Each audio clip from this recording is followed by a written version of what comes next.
Lecture de la lettre de saint Paul apôtre aux Galates. Frères, Abraham eut foi en Dieu, et il lui fut accordé d'être juste. Comprenez-le donc. Ceux qui se réclament de la foi, ce sont eux, les fils d'Abraham. D'ailleurs, l'Écriture avait prévu, au sujet des nations, que Dieu les rendrait justes par la foi, et elle avait annoncé d'avance à Abraham cette bonne nouvelle. En toi seront bénies toutes les nations. Ainsi, ceux qui se réclament de la foi sont bénis avec Abraham le croyant. Quant à ceux qui se réclament de la pratique de la loi, ils sont tous sous la menace d'une malédiction, car il est écrit « Maudit soit celui qui ne s'attache pas à mettre en pratique tout ce qui est écrit dans le livre de la loi. » Il est d'ailleurs clair que par la loi, personne ne devient juste devant Dieu, car, comme le dit l'Écriture, « Celui qui est juste par la foi vivra. » Et la loi ne procède pas de la foi, mais elle dit « Celui qui met en pratique les commandements vivra à cause d'eux. » Quant à cette malédiction de la loi, le Christ nous en a rachetés en devenant pour nous objet de malédiction, car il est écrit « Il est maudit, celui qui est pendu au bois du supplice. » Tout cela pour que la bénédiction d'Abraham s'étende aux nations païennes dans le Christ Jésus, et que nous recevions par la foi l'Esprit qui a été promis.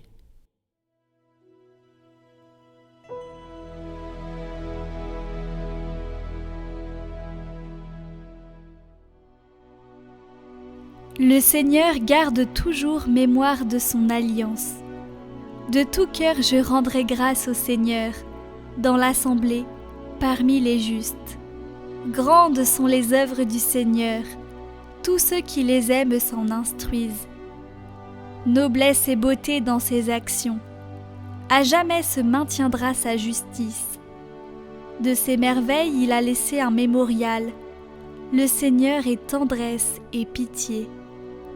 Il a donné des vivres à ses fidèles, gardant toujours mémoire de son alliance. Il a montré sa force à son peuple, lui donnant le domaine des nations.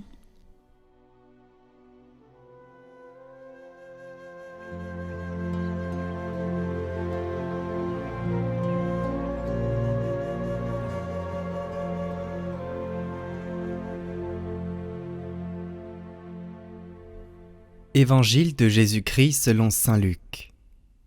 En ce temps-là, comme Jésus avait expulsé un démon, certains dirent « C'est par Belzéboul, le chef des démons, qu'il expulse les démons. » D'autres, pour le mettre à l'épreuve, cherchaient à obtenir de lui un signe venant du ciel.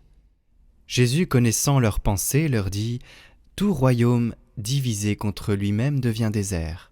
Ses maisons s'écroulent les unes sur les autres. Si Satan lui aussi est divisé contre lui-même, comment son royaume tiendra-t-il ?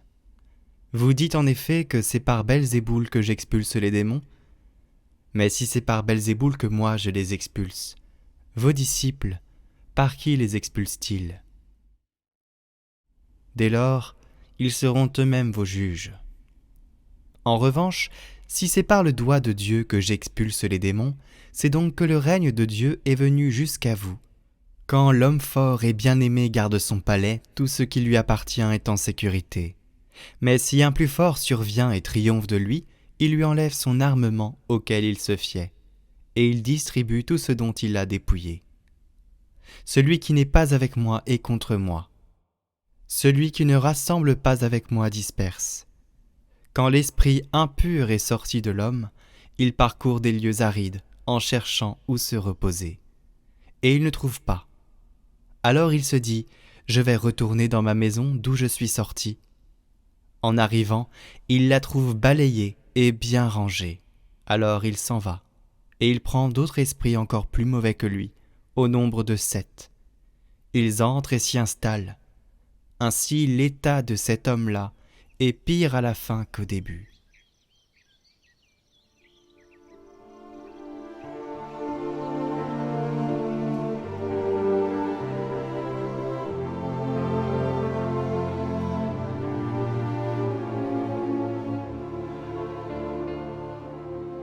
Dans l'Écriture, lorsque Dieu se présente à qui l'accueille, il aime dire ces mots « N'aie pas peur ».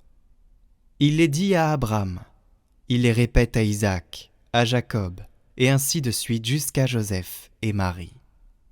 N'aie pas peur, n'aie pas peur. Il nous envoie ainsi un message clair et consolant. Dès que la vie s'ouvre à Dieu, la peur ne peut plus nous tenir en otage. Car la peur nous tient en otage.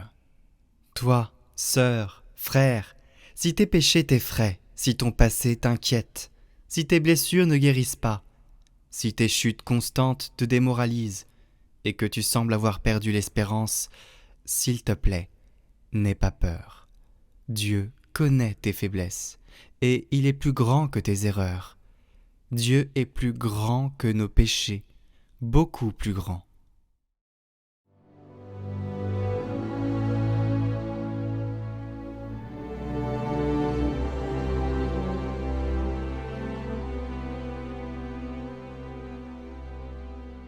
Au nom du Père, du Fils et du Saint-Esprit. Amen.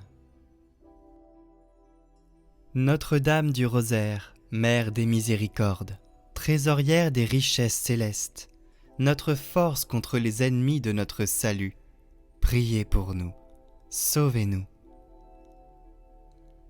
Ô Vierge et Reine du Saint-Rosaire, fille du Père céleste, Mère du divin Fils, épouse de l'Esprit aux 7 dons, vous pouvez tout auprès de la Sainte Trinité. Je vous supplie d'implorer pour moi cette grâce dont j'ai tant besoin, pourvu qu'elle ne soit pas un obstacle à mon salut.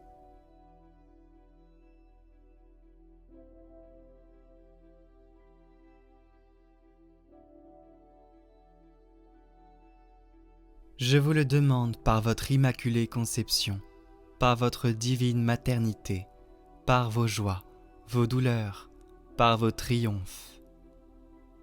Je vous la demande par le cœur de votre Jésus d'amour, par ces 9 mois pendant lesquels vous l'avez porté dans votre sein, par les souffrances de sa vie, par sa cruelle passion, par sa mort sur la croix, par son nom très saint, par son sang très précieux.